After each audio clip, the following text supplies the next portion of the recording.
and welcome to Star Wars Obsessed. I need to put another figure on Jabba's barge. Why not Zuckuss? I found this at Book Off for a very low price. It's part of Collection 3, whatever that means. It's basically when the Power of the Force 2 collection started getting better, because look at that. And it came with the freeze frame. Do we have any information about Zuckuss? Very little. It says Zuckuss answers Darth Vader's call for bounty hunters to help locate the Millennium Falcon and her crew. What other information do we have about Zuckuss? Where can I find that information? Star Wars, the essential guide to characters. Zuckuss Z, gotta be way in the back. And there he is. Species Gand. Sex male. Hair color none. Eye color unknown. Height 1.5 meters. Homeworld Gand. Okay. Political affiliation. Freelance bounty hunter. Weapons of choice. Blaster pistol, vibroblade, and stun grenades. We just have heavy assault blaster rifle for this. Vehicle of choice, Mist Hunter. What does that look like? First appearance, Star Wars, The Empire Strikes Back. Let's learn more about Zuckuss. The insectoid bounty hunter Zuckuss was one of his planet's most successful findsmen, but the elusive quarry assigned him by Jabba the Hutt and Darth Vader still managed to slip from his grasp. On the gaseous planet of Gand, the inhabitants had formed a series of pocket colonies establishing a totalitarian monarchy. Like the Rhodians, the Gand honored the tradition and skills of bounty hunting. Their hunters, called findsmen, were largely used to corral fugitive criminals and runaway slaves. The findsmen were usually superstitious. Their sect worshipped the swirling mist that hid the planet, performing ancient rituals handed down through generations. In the gases, the findsmen believed they could divine signs and omens, leading them to their prey. Unfortunately for the hunters, the Empire insinuated itself into the Gand slave trade, and Imperial technology made obsolete the findsmen and their rituals. Although many of the findsmen retired, a few of the other ones left for the stars. One of those who left the planet was Zuckuss, a young Gand descended from a long and illustrious line of successful findsmen. He used the elaborate and arcane rituals in his hunts, becoming a tireless tracker with an affinity for intuiting his quarry's moves.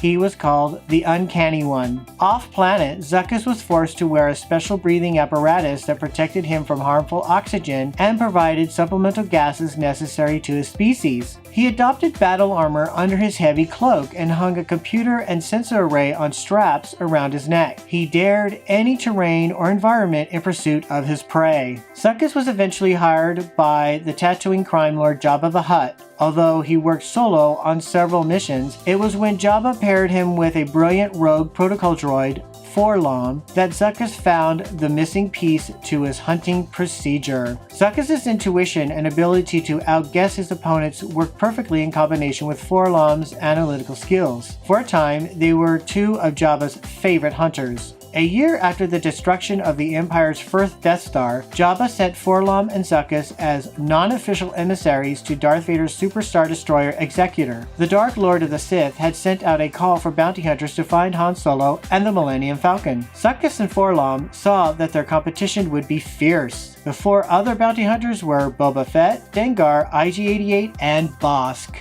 Unfortunately for Zuckuss and 4-LOM, Fett was the one who tracked the Falcon to the Bespin system. Fett received not only the bounty from Vader, but also the carbon-frozen body of Han Solo to deliver to Jabba the Hutt. Zuckuss had lost one of the biggest quarries of his career, but that didn't concern him. There would be others, and he and 4-LOM would keep alive the tradition of the findsmen for many years to come. Now, the figure. I'm not going to keep the card, so I'm just going to rip it out.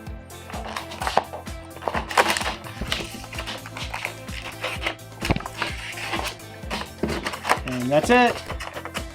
What is the picture? Zuckuss, the Gand bounty hunter, waits for instructions from Darth Vader. Alright, nice detail on it. Look at this here. The weathering on his cloak, whatever you want to call it. And then he has this, whatever that is. This part of the breathing apparatus. I really like the weathering on his outfit. It's very well done. This came out in 1997, and the detail on his face is pretty awesome. With the silver here and his breathing apparatus, his breathing device here. Very cool. Okay, let's see what's underneath. I don't think I can take this off because this is in the way. Unfortunately, his outfit inside looks pretty cool. Wow, really nice design. It looks like some kind of armor up at the backside. Very basic coloring though, just brown and tan, that's it. That's not too impressive. It's the outside that's really well done. And he just has 5 points of articulation. His arms, of course the arms, the legs, and the head turns. There's his weapon.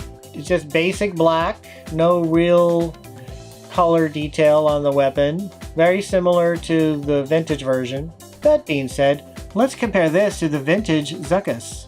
Alright, Power of the Force 2 Zuckuss and vintage Zuckuss. Wow, what a difference. Obviously, there's a lot more paint detail on this, more apparatus on the Power of the Force 2 than what we get on here, and more different paint application as compared to this one. Different colors. This harness is a separate piece as opposed to this one being part of the cloak.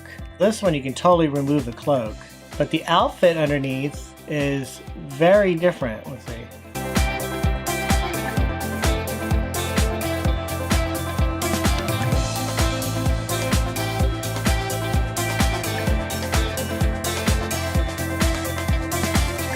Soft goods vinyl cloak, awesome.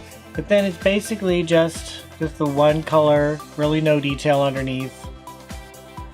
We've got the bell bottoms right there. Like I say, this is a lot more warrior-like, as this is more casual wear. It's almost like they're two different characters. Putting this awesome vintage Zuckuss aside, now their weapons, you can see that it's slightly different. Interesting they chose to make the top part, the Power of the Force version, a little bit longer. Yeah, the Power of the Force version is a little bit more detailed, but basically pretty sloppy on Hasbro's part to make the weapon similar, just one color. A little bit of effort would have been nice. Holds it on his left. Time for Zuckuss to pay a visit to Jabba on his sail barge. Alright Zuckuss, if you're gonna party, we need to put your weapon on the rack.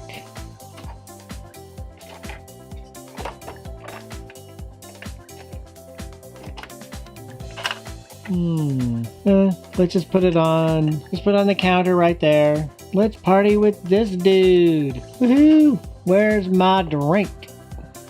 Thanks for watching. If you like this video, give it a thumbs up. You can follow Star Wars Obsessed on Instagram and Facebook. See you on the next Star Wars Obsessed.